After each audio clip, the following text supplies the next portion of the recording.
बहू भी घर का हिस्सा होती है मम्मी। मानवी जैसे ही घर में प्रवेश करती है, देखा हॉल में उसकी दोनों ननद सासू माँ पार्वती जी के साथ ठाके लगा रही थी। आ गई तुम्हें सुबह कहा था ना घर जल्दी आ जाना, फिर कहाँ अटक गई थी। देखो तुम्हारी ननद घर आई है। अरे माँ, ऑफिस में पार्टियाँ होती रहती हैं, वहीं कहीं चाय नाश्ता कर रही होगी भाभी। क्यों भाभी? ताने कसते लहजे में रूही बोली। जिस तरीके से पार्वती जी बातें बोलती थी, उन्हें देख दोनों बेटियां भी भाभी पर उसी तरह ताने कसती रहती। नहीं दीदी, अभी क्लोजिंग का टाइम है, काफ़ी सारी फाइलें तैयार करनी होती हैं, बस उसी में देर हो गई। मगर मम्मी जी, आपने बताया नहीं था दीदी लोग आने वाली हैं। अरे इसमें बताने की कौन सी बात है, यह मेरी बेटियों का घर है, उनका पूरा हक बनता है। रूही गरिमा दोनों का मन किया तो आ गई। बेचारी तो बोल रही थी भाभी घर में नहीं है, आप परेशान हो जाओगी। मगर मैंने कहा अपने घर में आने के लिए किसी से परमिशन लेने की ज़रूरत नहीं है, आराम से आ जा सकती हो। आखिर तुम्हारी माँ का घर है और इस पर पहला अधिकार तुम दोनों बेटियों का है।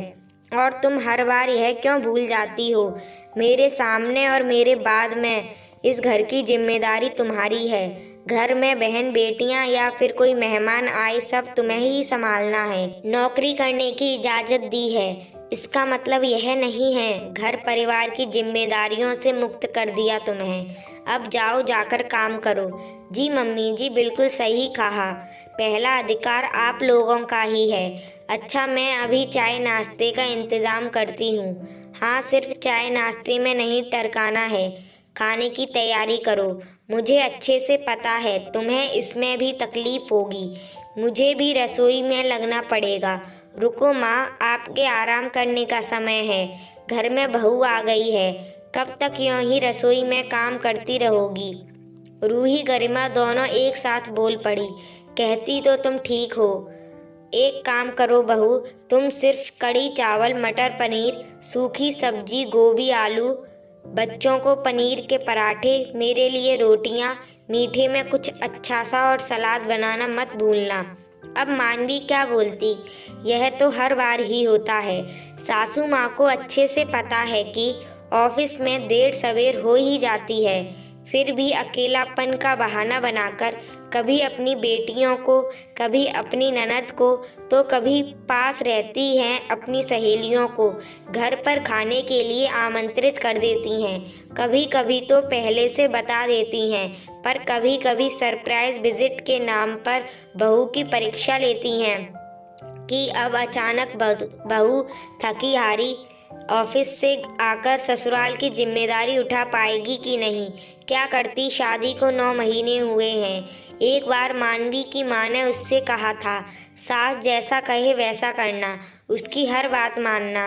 वह तुम्हें नौकरी की इजाज़त दे रही है, तुम उनकी हर बात को अपने सर माथे लगाना। क्या हुआ जो थोड़ा खाना बनाना पड़ा, अगले दिन आराम कर लेना। बेचारी मानवी माँ के कहे अनुसार हर काम करती रही, मगर आराम उसे कभी नहीं मिला। और तो और कोई काम वाली भी नहीं लगाती। कहती है तुम दोनों दिन भर ऑफिस में रहते हो, आखिर गंदगी करने वाला है ही कौन, इसलिए जब समय मिले झाड़ू पोछा कर लेना, रात में बर्तन धोकर सोना, उसके बाद सुबह झाड़ू पोछा, नाश्ता खाना और सबसे ज़रूरी सासू माँ के कमरे में चाय पहुँचाने का काम।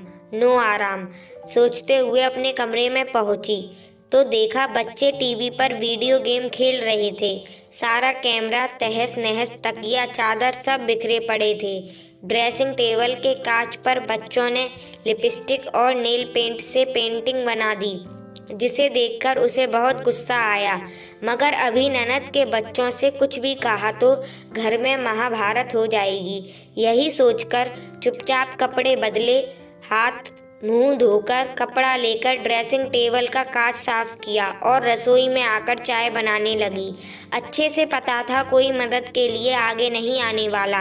अरे भाभी, मेरे लिए चाय मत बनाना, हम तो कॉफ़ी पियेंगे, छोटी ननद ने आवाज़ लगाई। नई फरमाइश। मानवी चाय कॉफ़ी सूखा नाश्ता टेबल पर सजा देती है। बहू कुछ नहीं तो गर्मा गर्म पकौड़े बना देती।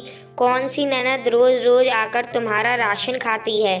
मम्मी जी अभी खाने की तैयारी भी करनी है, इसलिए कितना भी कर लो सासू माँ कभी प्रसन्न नहीं हो सकती है ना। अरे भैया, तुम जैसी कामचोर बहू नहीं देखी हमने। तुम्हें नौकरी करने की इजाज़त दी है और तुम हो कि हमारे घर की बेटी को कुछ अच्छा बनाकर नहीं खिला सकती। भाभी, अगर ऐसी बात है तो अगली बार से हम आना बंद कर देंगे। हमें तो लगता है आपको अकेले रहना ही पसंद है। ऐसा करो, आप खाना तो रहने ही दो, हम लोग थोड़ी देर में वापस चले जाएंगे। बड़ी ननद थोड़े रोज से बोली, अरे दीदी, आप लोग आए हैं और जाने की बात कर रहे हैं। देखा तो भाई यश ऑफिस से लौटकर आया था और अपनी बहन की बात सुन बोल पड़ा, अरे नहीं भैया, हम तो मजाक कर रहे थे। आखिर ननद भाभी का रिश्ता ही मस्ती मजाक का होता है। थोड़ा बहुत भाभी को तंग कर लिया तो कौन सी बड़ी बात हो गई। खिसी आए हुए गरिमा ने बात को पलटते हुए कहा, ताकि कहीं भाई को ऐसा ना लगे कि उसकी पत्नी पर तंज कसते जा रहे हैं। हंसी मजाक सुन मानवी रसोई में लौट जाती है। कुछ देर बाद यश उसके पास आया और बोला, क्या बात है, तुम्हारा मुंह क्यों उतरा हुआ है? कोई बात है तो बताओ। कुछ भी तो नहीं। देखो, तुम मुझे बताओगी नहीं तो मुझे पता कैसे चलेगा। और आज तो तुम्हारी मीटिंग थी ना, कुछ हुआ है ऑफिस में? यश ने इतने प्यार से पूछा तो मानवी बोली, देखिए, मुझे ऑफिस जाने से पहले फिर लौटकर घर के काम करने से कोई ऐतराज नहीं। छुट्टी वाले दिन रसोई में काम करने से परहेज नहीं, मगर अचानक आए मेहमान मुझे परेशान कर देते हैं। अब देखिए, कड़ी चावल सब्जी पराठे मीठा सभी कुछ तैयार करने में कितना वक्त लगेगा। फिर सारी रसोई भी समेटनी होती है। कल फिर ऑफिस है, मैं भी थक जाती हूँ। मगर मुझे अच्छे से पता है मैं पराए घर से आई हूँ और ये उनका घर है। वह जो चाहे वह करें, मैं उन्हें कुछ बोलने वाली कौन होती हूँ। मानवी की बात सुन यश को सारा माजरा समझ में आया। वह बोला, एक काम करो मानवी, तुमने पराठे की तैयारी कर ली है, मीठे में तुम कस्टर्ड तैयार कर लो, बाकी सब मुझ पर छोड़ दो। थोड़ी ही देर बाद एक डिलीवरी बॉय खाने का टिफिन दे गया। तब रूही गरिमा आश्चर्य से बोली, यश खाना बाजार से क्यों आया है? मानवी के हाथों में मेहंदी लगी है क्या? नहीं दीदी, मेरे दोस्त ने टिफिन सेंटर शुरू किया है। जब मैंने मानवी से खाने का मेनू पूछा तो मुझे याद आया, उसने मुझे कार्ड देते समय बोला था, मेरे यहाँ कड़ी चावल आलू गोभी पनीर की सब्जी स्पेशल बनाई जाती है। तो मैंने सोचा क्यों ना आपको कुछ हटके स्वाद चखाया जाए। घर का खाना तो आप लोग खाती ही रहती हैं, इस बार कुछ नया किया जाए। बस मैंने झट से फ़ोन किया, फटाफट उसने यह सब भेज दिया। चलिए हम सब मिलकर खाते हैं। तब तक मानवी पनीर के पराठे बच्चों को परोस देती है। यश के सामने दोनों बहनें आगे कुछ कह नहीं पाईं, मगर पार्वती जी तमतमाकर अपने कमरे में चली गईं। तब मानवी पास आकर बोली, आपने यह क्या किया? मैं सब बना ही रही थी, लगता है मम्मी जी नाराज हो गईं। अरे ऐसा कुछ नहीं है, मैं अभी उन्हें लेकर आता हूँ, बोल उनके कमरे में चला गया। उसे देखते ही पार्वती जी गुस्से से बोली, यश तू जोरू का गुलाम हो गया है, उसकी बातें सुनने लगा है। उसके कहने पर तूने हम लोगों के लिए टिफिन मंगवाया है। क्या हुआ जो महारानी थोड़ा सा खाना बना देगी? हम घरवाले ही हैं ना, कोई मेहमान तो है नहीं। आखिर हमने उसे नौकरी करने की इजाज़त दी है, घर तो उसे संभालना ही पड़ेगा। माँ, नौकरी तो मैं भी करता हूँ, मगर घर में क्या हो रहा है यह तो मेरी जिम्मेदारी नहीं। लेकिन अब लगता है हर मर्द को यह देखना चाहिए कि उसके पीछे घर में क्या हो रहा है। जब मानवी को नौकरी करने के लिए इजाज़त है तो मेरी तरह उसे भी घर के काम नहीं करने चाहिए, मगर वह तो बराबर कर रही है। माँ, आप ऐसे ही मनमानी करती रहीं तो एक दिन उसकी हिम्मत भी जवाब दे जाएगी। वैसे भी देख रहा हूँ आजकल दीदी लोग अचानक ही आ जाती हैं, आपको क्या लगता है उसको समझ में नहीं आता? अभी तो वह लिहाज में चुपचाप आप लोगों की मनमानी सहन कर रही है। कल को बोलना शुरू किया तो मुझे लगता है आपको खाना टिफ़िन सेंटर से ही मंगवाना पड़ेगा। इसलिए कहता हूँ सुधर जाओ, यूँ बहू की परीक्षा लेना बंद करो। फिर माँ पार्वती जी का हाथ पकड़कर बोला, माना वो दूसरे घर से आई है, मगर अब वह भी इस घर का हिस्सा है मम्मी। आप उसे जितना प्यार और अपनापन देंगी, उससे दुगना वह आपको लौटाएगी। बस एक ही रिक्वेस्ट है, आप उसकी मदद नहीं करना चाहती मत कीजिए, मगर उसे परेशान करने के लिए नए नए बहाने ढूंढना बंद कीजिए। मैंने देखा है मानवी ऑफिस से कितनी भी थकी हारी आई हो, रसोई में काम करती है, उसके बाद देर रात जागकर प्रोजेक्ट पूरा करती है, फिर सुबह जल्दी उठकर चाय नाश्ता खाना और सब काम निपटा कर जाती है।